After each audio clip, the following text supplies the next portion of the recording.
We're everybody. live. This is Tyler Preston 20. I'm here with Loudmouth Reviewer and Allie RX to talk about the state of physical media. How you guys doing? Doing Sup? okay. So, as we probably already know by now, basically, the only way for people in the past before the advent of home media was to rent like an 8 millimeter box with film to see like your favorite movies, or sometimes they do re-releases of movies that people liked that were popular. And it was not until, of course, the 1970s where basically they had like VHS versus Betamax and VHS one transferred from that to the DVD area, and like in the 90s, and basically, of course, we got like actual special features and other kind of cool stuff. Then from DVD to Blu-ray, where we have like high definition, and now we fast forward to a new era, which is like, of course, streaming, where basically you can see the movies in high definition without owning the disc. So I guess there's some sort of ups, some sort of downs. Like I guess we could go to the downs first. Well, the biggest down when it comes to streaming a movie versus watching it off the physical disc is typically the Blu-ray version, and especially the Ultra HD Blu-ray version. Well, even if it's the same resolution as the stream, will typically have a higher running bit rate, and with that higher bit rate means there's less compression on the image, so it's less likely to have compression artifacts, things like motion blur, macro blocking, banding. You're less likely to get that on the disc. Plus, you get lossless audio, which is very rarely ever done in streaming. So I have always preferred discs over streams for that reason. And oftentimes, the disc version isn't even any more expensive. Oftentimes, retail sale competition actually makes them cheaper than ordering the stream off Voodoo or something. Same thing here. Like the compression is very obvious when watching a downloaded file or a Netflix stream file. It's heavily compressed compared to a Blu-ray. Like you can definitely see the clarity on a Blu-ray. Even a DVD, you can see that. If you watch like uh, a DVD disc on a Blu-ray player, especially, you can clearly see the clarity. It's like night and day. Well, Blu-ray players and the Ultra HD Blu-ray players, they can upconvert lower resolution discs to higher resolution. Obviously, it doesn't look as good as something natively presented at that resolution, but they basically put it through a chipset that shrinks and duplicates the pixels on the disc, running it through an algorithm to kind of sharpen the image to try to bring it closer to high definition. Of course, it won't really be high definition, but it does look improved. But and there's a one thing about the difference in compression. It tends to matter a lot more if you're watching an older movie that was shot on film versus a digitally shot movie, because digitally shot movies don't have any what's known as film grain, and there's a much greater unity between from frame to frame, and thus they're much easier to compress. So the difference really doesn't matter as much for newer flicks, but it matters a lot for films that are very grainy. Right. Also, in And terms of also, special, oh, you go first. oh no, it's okay. You can continue. Okay. What I was gonna say is also one thing that's also a negative about like these movies that are not released onto disc is, of course, the issue of preservation. Like basically, if a movie were to be like removed like on Netflix or some sort of streaming service, there's probably no way to actually, see the movie again unless you actually buy the disc. And I guess if the disc is like out of print, then there's no way to see the movie at all. Yeah, that's another a huge issue I was going to bring up. Studio censorship very often has gotten into the way of film preservation because oftentimes sensibilities change over time. What was seen as sensible in a movie 50, 60 years ago will often ruffle people's feathers today. And a lot of times, studios, to avoid controversy, just won't release the movie anymore. Oh, I mean, it's not technically censorship in a legal sense because, like, the government didn't ban these films or anything like that, but it is kind of they're trying to censor history. the Walt Disney Corporation has been by far the worst at it. And Warner Brothers did this right. At least they put like some kind of like disclaimer at the beginning of like really old films that contain like racially insensitive stuff like blackface and cartoons and whatnot. They have a disclaimer. At least Warner Brothers does this right. Warner Brothers has been much better than Disney at it. They haven't been perfect either, but they have been absolutely much better than Disney. I remember like there was a controversy for a release of Toy Story 2, where basically what happened was like the outtakes, I believe, for Toy with the two Barbie dolls, and they removed that for I think the 4K release. Yeah, they did. They released it. They both removed it from the 4K Blu-ray re-release and off the standard Blu-ray as well that's attached to that release. And also, they went through all the areas where Toy Story 2 is digitally streamed and also removed that scene. So, unless you have an older copy, an older disc that before they cut that out, or you pretty much can't see that attached to the movie anymore. That was one that ruffled a lot of people's feathers, including mine. Basically, the scene involves Stinky Pete offering a couple Barbie dolls favors in movies in exchange, apparently, for sex. That was the joke there. I didn't get that joke when I first saw it as a kid, but watching it as an adult, that very clearly was the joke they were making. And in the light, after the Harvey Weinstein scandal, they took that out because they no longer saw it as being in good taste. The Me Too movement. That was absolutely the Me Too movement censoring a movie. And it really ruffles my feathers because, at least with Disney's really bad remakes they've been releasing lately, I can say, even if the remake they just put out as a piece of shit, it doesn't change the original movie. The original movie is still good the way it is. So you can just ignore it. But if they're going back and censoring the original movie, that's a very different story. They're essentially changing history that way. It's the same thing. Yeah. It's the same thing with Star Wars. Like basically, of course, George Lucas went back to his original movies and started to change stuff again and again and again and again. And of course, I know for a fact that the DVDs they have like copies of the original uncut versions without the alterations. But even those releases, they apparently were sourced out of Laserdisc and not film elements. Oh. Yes, true. And so generally pretty poor quality. There's To never this been day, like we a high never got definition proper release release. of the original versions. Yeah. To Which this is day, kind of sad. And even though I actually liked a lot of the special edition changes, but just for film history, I definitely want the original cuts preserved. yeah. At least there's the bootlegs on eBay. They're surprisingly good quality.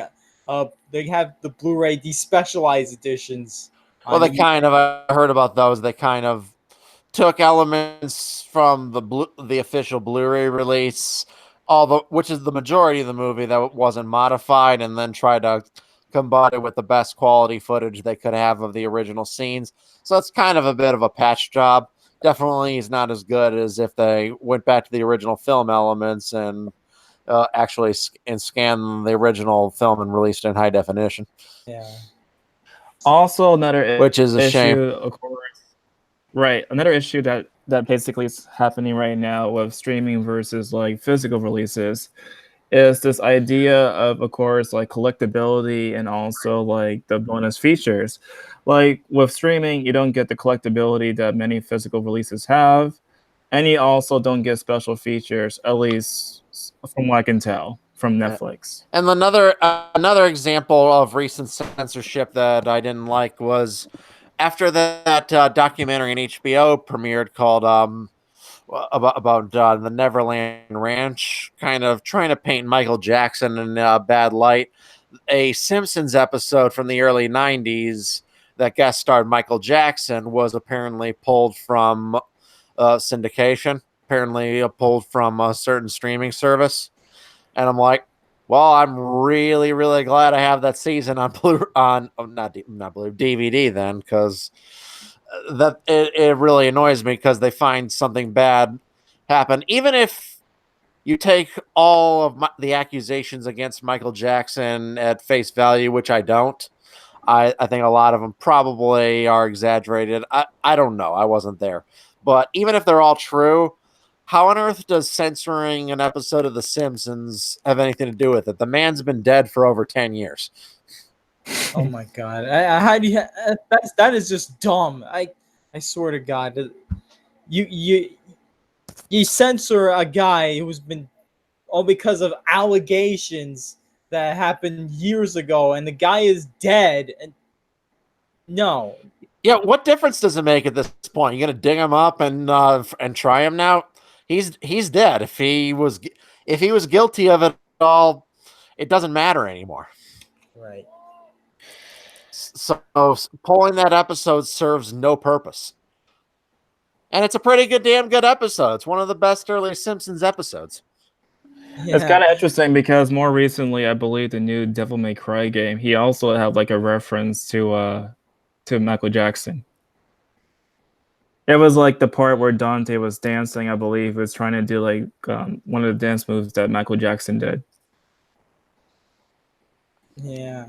I remember when the angry video game nerd was playing an old Michael Jackson game, and was he like rescues kids in the game. This was long before the allegations were made. This was like a game from the 80s. Oh, He's saying, on the Genesis. yeah, that's like, early 90s. and Michael Jackson, he's doing his dance move towards the kids in one shot. An angry video game nerd stops, looks at the screen, and says, "Too obvious." Like, didn't Michael Jackson also try to compose at some point the scores for the Sonic games? Yeah, he composed Sonic and Knuckles. No, Sonic the Hedgehog 3. He was there early on in Sonic 3. You can tell by the mini boss theme and a few stages here and there. It was actually not just Michael Jackson, but one of his composers that he worked with, Brad Buxer. He also composed some songs like we did with Ice Cap Zone and Carnival Night Zone, and yeah, that's just a few examples from that game. All right, any more negatives that you guys want to add about like the streaming aspect of things?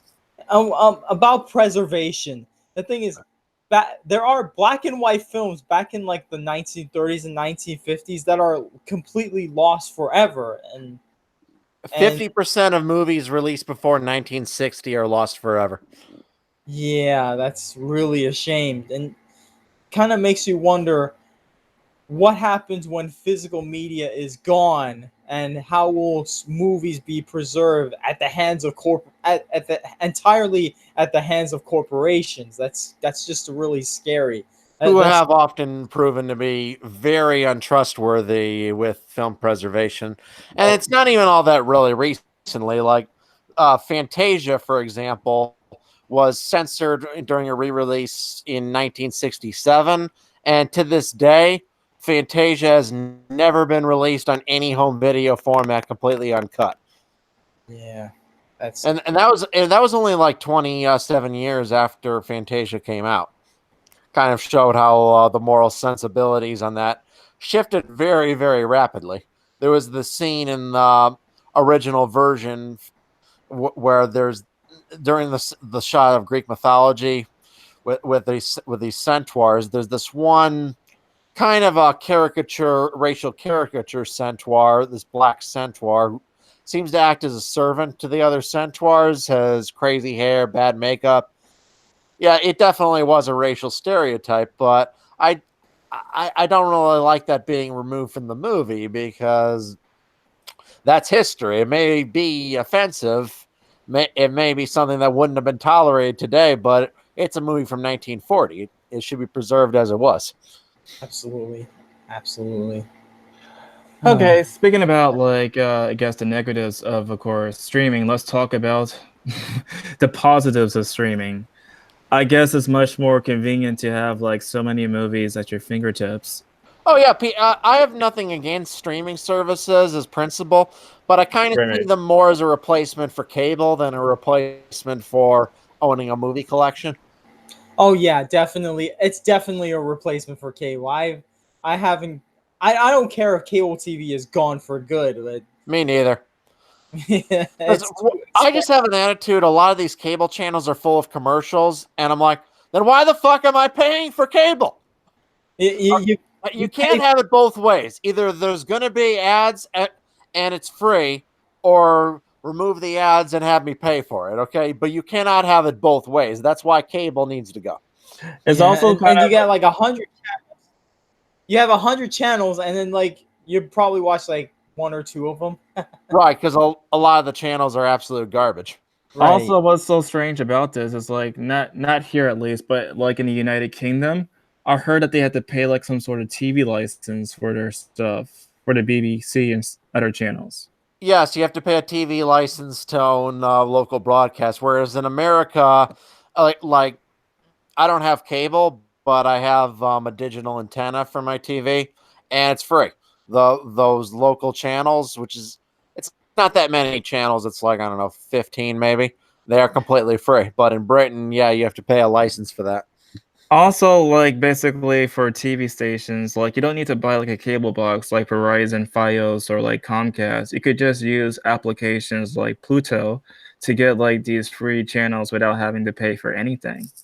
Antenna plus streaming is like the best combination. Yeah, Especially, you can even pirate cable TV. You can use like apps like Mobdro or US TV, and you don't even need cable. You just watch the few channels that you like from cable, and that's it.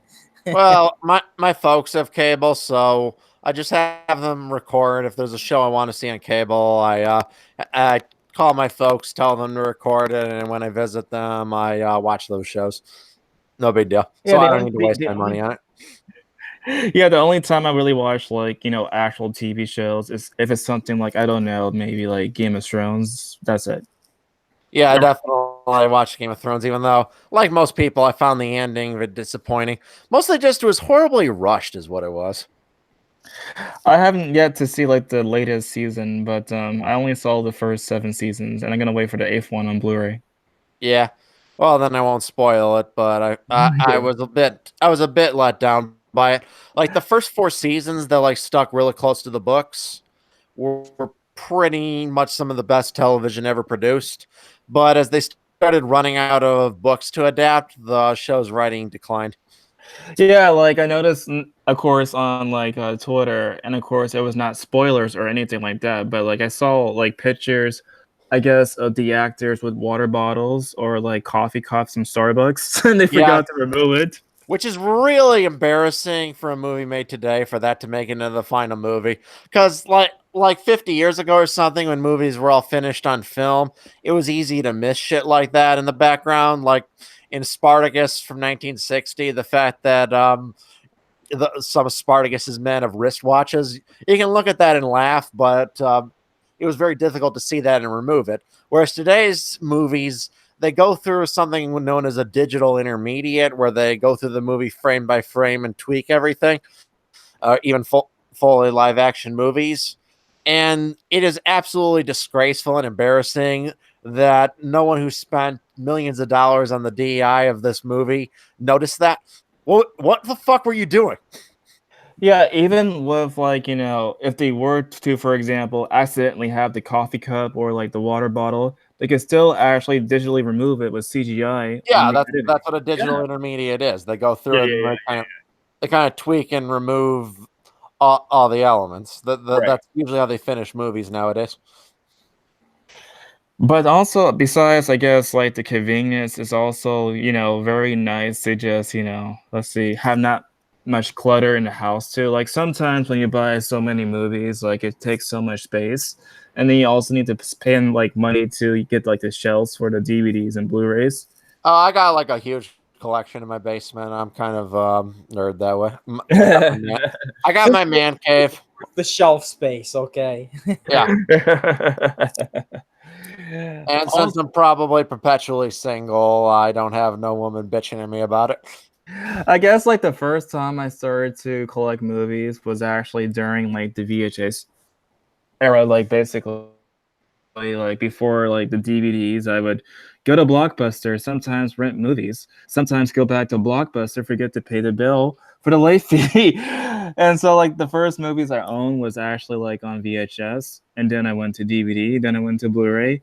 I don't have many of my VHS nowadays because obviously it's not that great. The only real VHS that I do have though is like the movie VHS on VHS. That's it. Nice. Yeah. Yeah, I remember when I had video cassettes when I was a little kid. It was fun. But DVD came out and then quickly replaced them. What about you, Ellie? Uh, I I think VHS has some charm to it. Like if you're watching like an old horror movie and such, like a really old horror movie with old special effects, like the film quality is lower, so it kind of adds to the scariness of it. No, I totally disagree. Makes I it got look Evil more like Dead on rated. Ultra. I got Evil Dead on Ultra HD Blu-ray, and I wouldn't have it any other way. And yeah, me too. I'd rather watch Blu-ray movies. Yeah. I'd rather watch. Now we got the Ultra HD format with high dynamic range produces some really superb quality. I mean, although I do not miss the aspect of like the late fees at Blockbuster or like Hollywood Video, Don't miss that at all. I don't miss that at all. 1 second of it, like zero at all. But Yeah, like, I remember right when before Blockbuster went out of business, South Park produced a really funny episode where Randy spends the family of money to go into business by himself by buying a Blockbuster video.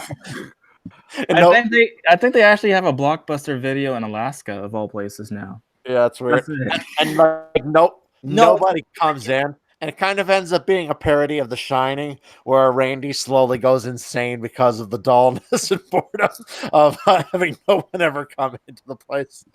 And he like sees he like sees a woman who asks for a tape to rent, and he points to her where it is, and she vanishes, and he's like, "Ah ha ha, very funny." Now Blockbuster Video is so out of date; it's haunted by ghosts. But like I don't miss the late fees, but I do miss how people, you know, they were like, I guess people like us, people who like movies and talking about this kind of stuff, and they would give you like the advice of what movies are good, what movies are not good. That's the aspect I kind of miss the most from those video stores. And it's not just the in terms of physical media, it's not just hurting home films. It's also affecting the video game industry as well. You're kind of seeing that already. Companies trying to push people to buy digital or to stream on the cloud with Google Stadia and whatnot. And Right. Because it gives more control to the companies to arbitrarily take or remove things as they see fit, and they like that kind of control. And another aspect they really love is when you buy movies on physical format at the stores, they have to split the profits with the retailers, and they don't want to do that. They want all the profit. And with games, they're pushing stuff like DLC, microtransactions. They're not giving you the full game at launch, and they're just putting out digital microtransactions are the stuff of hell. Oh, yeah. Right? Satan came up from hell and invented the whole microtransaction thing to destroy the planet. There's no other explanation. Right, like there was like a recent controversy. You two probably heard about it more recently about like the port for Doom on the PS4, the Switch, and these other systems by Bethesda. And basically, while you're playing the game, they ask you to sign in your online Bethesda account, even though there's like no online features in that game at all for those ports. Yeah. If a game is entirely a single player mission, all right, there's no fucking reason you should have to enter the internet. A game console shouldn't require an internet connection any more than a toaster oven. Yeah, they have DRM in Doom 1 and 2. Come on. Like, thankfully, it's only the first two games. Doom 3 is not a problem since it was developed by Panic Button, at least on the Switch. Yeah. Yeah, I'm old-fashioned. I like being able to put in a game and turn it on and play without having to log into the internet. Yeah. Also, speaking about which, like I know for a fact that like during the beginning of the announcement for the PS4 and Xbox One, I noticed that of course Microsoft they were at some point trying to not force like they wanted to force people to buy like the new games and not use the used games on the consoles or something like that. Yeah, that's like the always online. You have to connect Yeah. to the internet every 24 hours, and you could not even use used games. And then the connecting would supposedly spy on you. And Thankfully, Sony actually mocked them at their press conference for that. And within a few weeks after that, the negative press was so high that Microsoft caved and said, "Okay, we're not going to do that anymore." thank God, Right. yeah. But it's only the beginning. The industry is going to try something like that again. You're already seeing that with Google Stadia, with the gaming on the cloud, and you got to pay for games individually even if you don't own them. And even Nintendo's kind of doing that with the Nintendo Switch Online and with the NES games on the Switch Online. You have to connect like to the internet at least once a week to play them. It's kind of dumb. It is kind of dumb. Like, I have old consoles I don't touch for sometimes months on end. It shouldn't matter. But if I want to pick one up, dust it off, and play it, I should be able to. I guess like one aspect that is negative about like the physical media, excuse me, is this idea of the region lock. Like sometimes, like for those DVDs or Blu-rays, some companies, I guess, because of rights issues, have to region lock their Blu-ray, and sometimes you have to buy like the region-free Blu-ray player or DVD player to play the ones that are region locked. And it's the same thing for games too. Like in the past, prior to like, of course, the Xbox 360 and the Wii and also these other consoles, they were region locked before, of course, the PS4, the Xbox One, and now the Switch are now region free. And also worth noting, Ultra HD Blu-rays are all region free. There are no region locking on the new format. That's very good. But there, of course, there's VLC Media Player where you can play any DVD from any region. So if you want to watch a foreign Blu-ray or foreign DVD, VLC is your friend. Well, like, I'm a fan of the Blu-ray 3D format as well. I'm kind of depressed that the format has waned because I think it's a really awesome format. And there have been some times that the 3D version hasn't been available in the States, but one was available overseas, where I've ended up shipping the movie from overseas. Like, that's how I got Avengers Infinity War. I wanted the 3D version, so I shipped it from Britain. Yeah, like sometimes I would import movies from Amazon UK. Like there's some Jackie Chan movies that are not released here officially, so I had to import them from there to the States where I live. Yeah.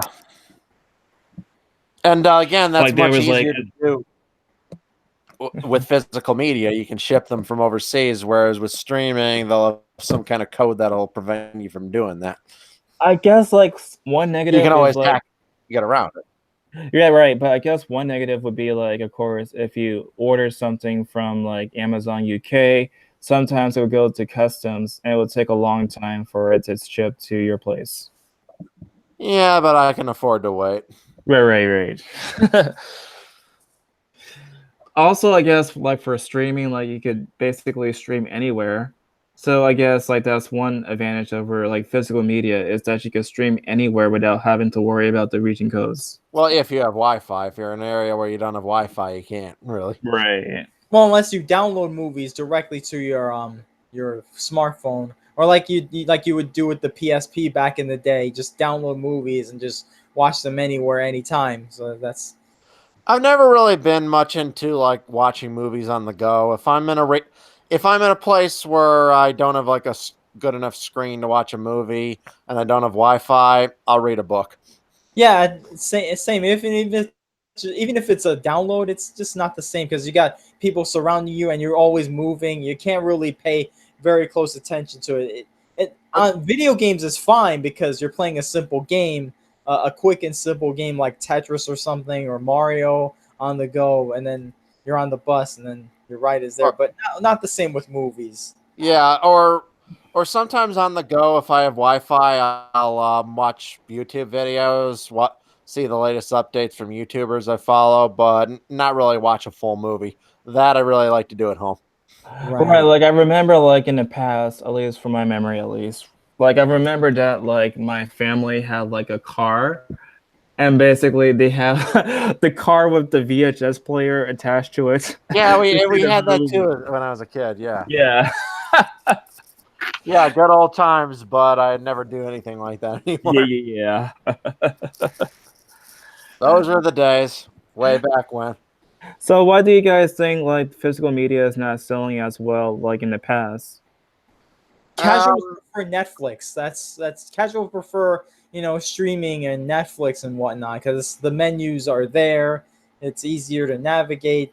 Companies that's how companies find a way to convince people that digital and streaming is the way to go. well, The you can convenience. call me a bit of an elitist, but I think the biggest problem with the entire movie industry are low information moviegoers. It'll often depress me, not just from not understanding the differences between physical and streaming, but often paying to see like really, really, really bad movies, and I'll just be sitting there flabbergasted, like, what? Why the fuck did this movie make so much money? Like Disney's remakes have been the biggest thing lately. They've been fucking terrible, and yet they keep making a shit ton of money. Like, stop, people. Save your fucking money. Read a fucking book. See something original.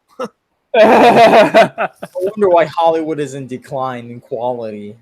It's awful. Yeah, you can't even really blame Hollywood because it's really the public's fault. Like they you have people who whine about how everything's remakes, and then hey, look at the box office results. You'll see why. Like last year, my favorite movie was a movie called Annihilation.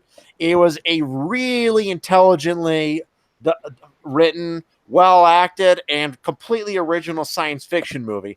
It was absolutely superb, and it made absolutely no money. Yeah. So you Like see usually shit like that, whereas these shitball Disney remakes where they make the same thing over and over again, and it makes tons of money. I'm like, of course they don't make original movies.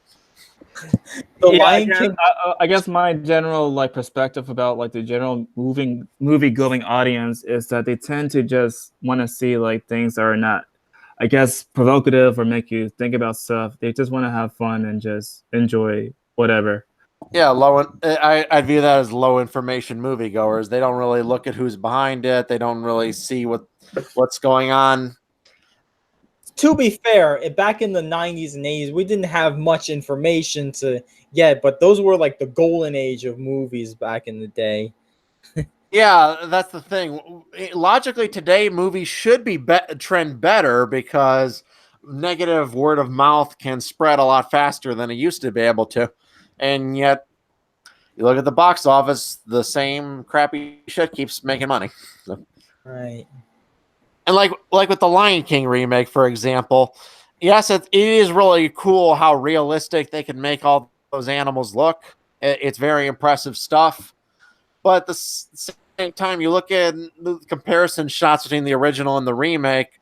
Yes, the original hand-drawn version is less realistic, but it's much more expressive. You feel more emotionally invested in the characters, whereas the ones in the remake, that there's no expressiveness to them. The Lion King animated movie had a soul. That's the thing. Yeah, it had there was more soul to it.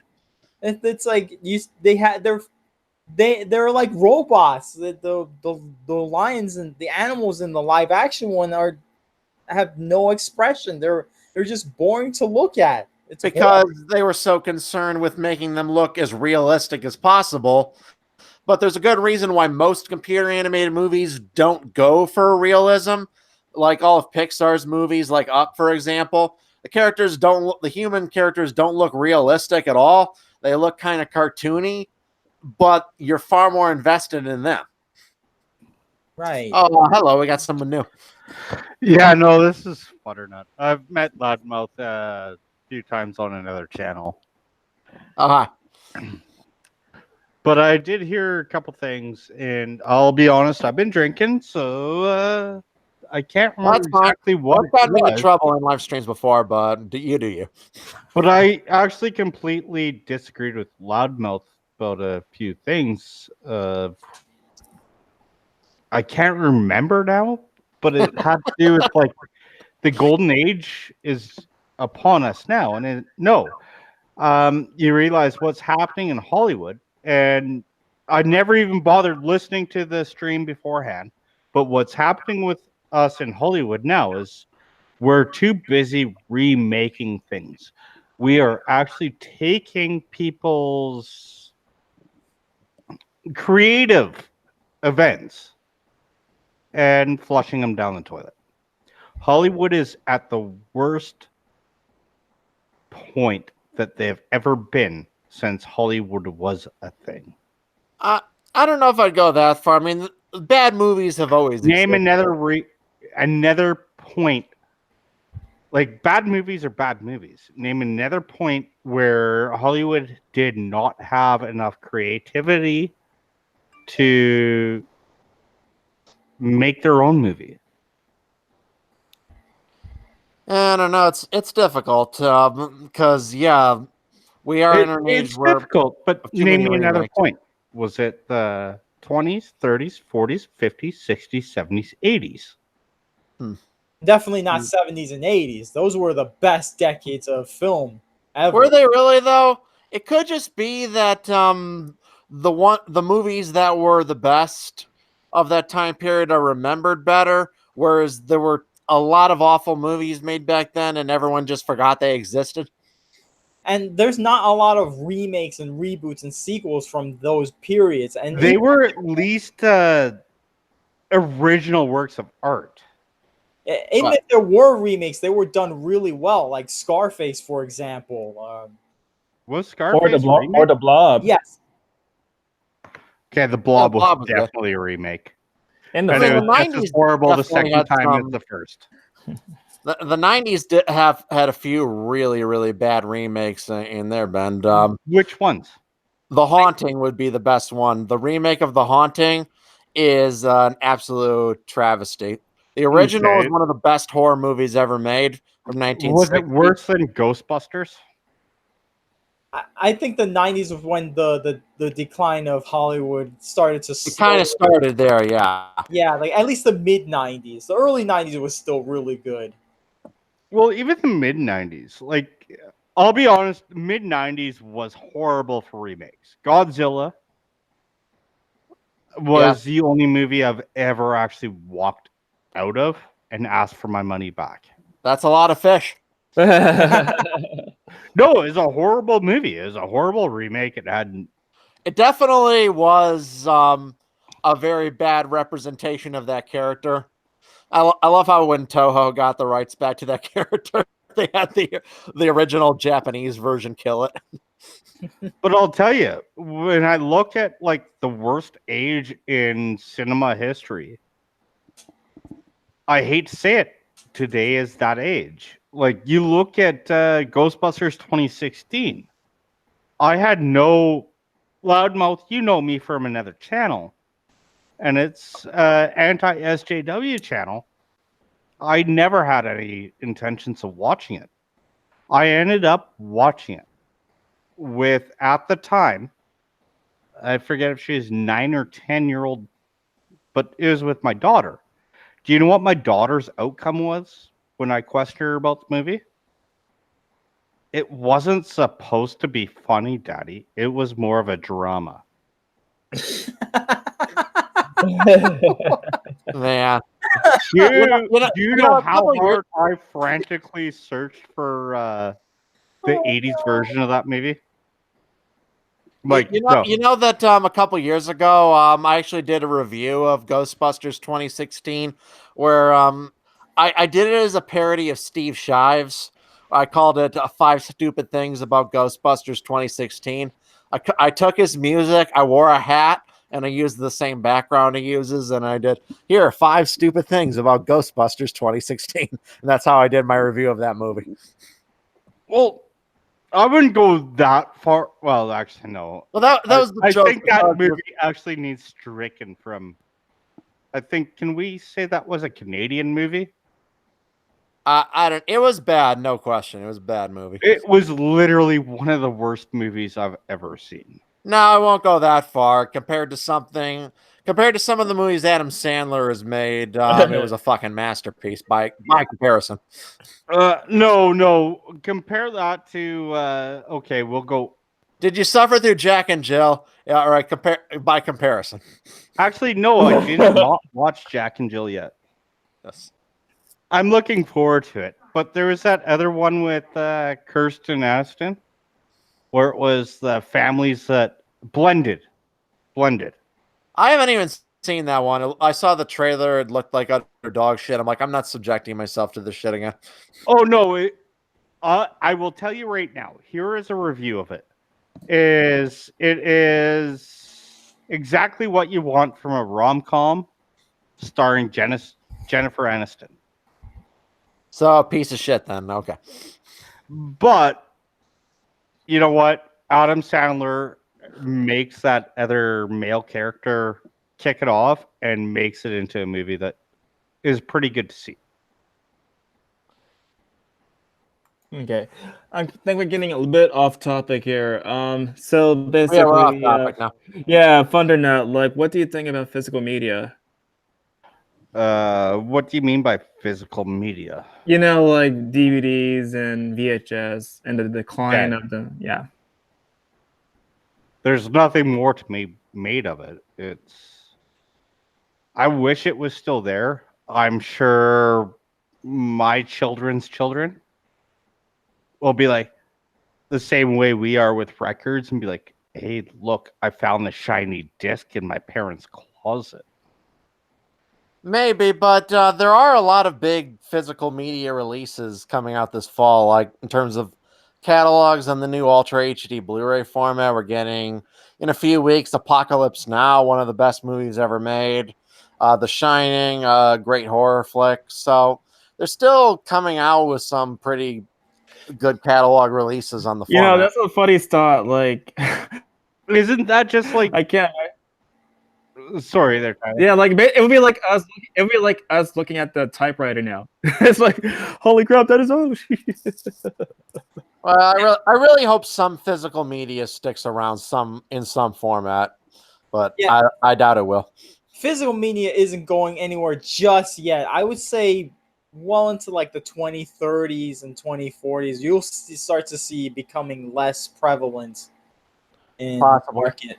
But yeah, for film preservation, I really think physical media is very important Like, Yeah. do you guys prefer? because I do not trust these woke executives. Right? Do you guys with like? older? Hey, hold on, Loudmouth. Let Tyler speak. Do you guys like prefer like the blockbusters or like the red boxes? I prefer personally the blockbuster, but not for any good reason other than nostalgia. Yeah, same here. I like to window shop in the stores. Basically, it's like it's always fun to window shop in Blockbuster, but I can also see why people prefer like Netflix and stuff like that. Well, think about it. Netflix is Blockbuster. Like that was the one deal that Blockbuster could have had to save themselves. Yeah. How often have you found yourself on the couch just flicking through what's on Netflix for something to either binge watch or something that you haven't seen ever before? And I now, canceled my Netflix a couple months ago. well, no, we're talking to more normies here, Loudmouth. It's I not guess. the guys that have Cody. There's something about a hunt for a good movie. Right, like I know for a fact, like it was like in the early 2000s. I believe that what was it, Blockbuster and Netflix? They wanted to like do some sort of deal together, and Blockbuster declined. Yeah. Blockbuster told Netflix no one will ever buy that. It's kind of funny because like in the past, like Netflix never offered streaming back then. They only offer like the DVD rentals, like through mail. It was like Redbox. Yeah, Is that still a thing? it is.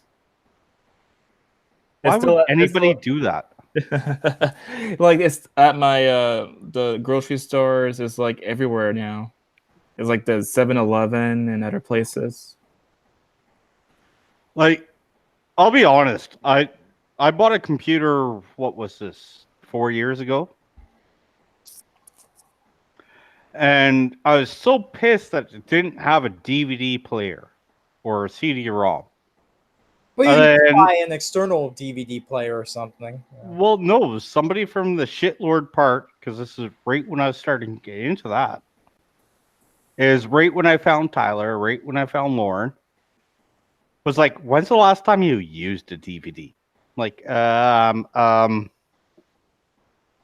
I guess it was like 3 years prior to this thing. Like, oh, okay, I can see why my computer doesn't come with this media anymore. No one uses it.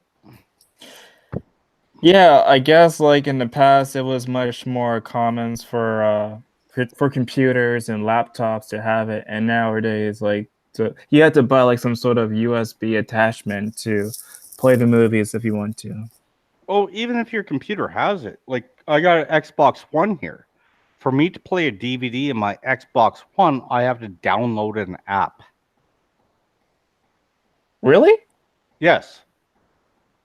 I had no Wow. idea. On my PS4, I just insert a disc and that's it.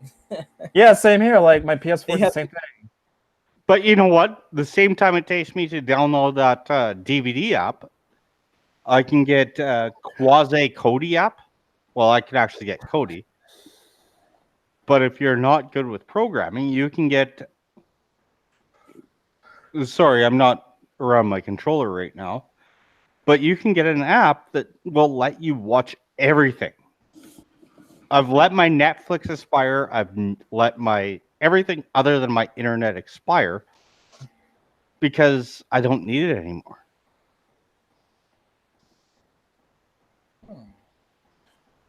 It's an odd thing. Like, I don't think that physical media is going to die, but I think it's going to become niche. Like, Yes, I totally agree. It probably will become niche. It depends on And- how the corporations will do. They'll just say if the demand for physical media is too small to the point where it's unprofitable, then we could stop selling it. Or maybe companies like limited run games like they do with video games. There'll be a company like that, but for movies to sell like limited edition. what I Something can like the actually Warner see- Archives or Crichton, and basically that's all there be. Right. Actually, I have another way to go about this. And it's the same as the record media and the DJ media is you know what? Cool. You RCA media, RCA records no longer like to put out records. Well, you know what? You're ignoring a $3 million market here. We're going to do this. But I have a feeling there's going to be audio similar to like a DRM, but a complete audio that needle will pick up that says still copyright material. Because although digital media is ones and zeros, everything can be translated to that. Like, I think there could be some subliminal that means that, say, if Tyler here wants to produce a rap record only on vinyl, well, there'll be something in there as what we can't hear as humans, but a computer can hear and DRM it. Okay. Like, I actually do see that being the future of... Sorry. Oh No, I see that being the future of physical media is when everybody else ignores it. dude. Is when the underground's going to come up and take it back. Wow. Uh-huh. Yes, we're at. Yeah, literal dog whistles. You'll play the record, and your dog will be all over the place. And like, what the hell?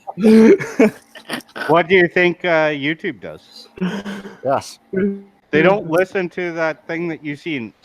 that was a great plot of by Lex Luthor. Superman. There's only one thing on two legs that can hear this message. Okay. No, it's seriously the exact same thing as what YouTube does with an algorithm. Okay. Is they hear something. Granted, YouTube hears ones and zeros. But you listen to copyright music on a live stream, you're going to get flagged. You're going to get copyright. Yeah, it's an ID match algorithm. They basically And I can see that coming to physical media. Yeah. And I can see people like RCA, Big Machine, large media companies ignoring that. And the new underground will be records, CDs, tape cassettes. But They'll face a bunch of lawsuits if they ignore copyright law. well, no, I see the new underground actually being the most original of music. And I'm just pointing that out there. Music that we see is how many notes can you put in order before it becomes copyright? And I think we're almost at that point. Okay, that's interesting. I don't know what else we could add for this stream. I think we cover every last aspect about this topic. I guess before we sign out the stream, let's try to plug in our social media, starting with Allie. Oh, okay. So, I'm Allie RX. I'm a YouTuber. I do video game reviews such as the Awful Game series and bootleg shit. You can find me on my YouTube channel at youtube.com/AllieRX. My latest video is the Spider-Man review.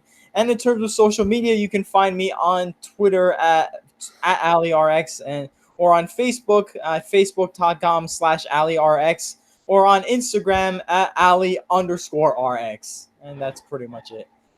Okay, I guess it's Fuddernut's turn. All right, awesome. I don't really do too much for social media yet. I do it for work, but whatever. You can find me, and these are unfiltered opinions, on Twitter at Fuddernut or on YouTube at Fuddernut_C YouTube, or however the hell that goes. And yeah, I'll let you know when something relevant comes in life. Okay, Loudmouth. I'm Jim. My YouTube channel is Loudmouth Reviews. I review movies and occasionally make other commentary. And yeah, you can find me at Loudmouth Reviews. Go subscribe. Okay, and for me, my social media is on Twitter, Facebook, Minds.com, and of course, YouTube is all Tyler Preston 20. And thanks everybody for listening to the stream. And thanks everybody who joined the stream to talk about this interesting topic. And I'll see you all next time. Peace.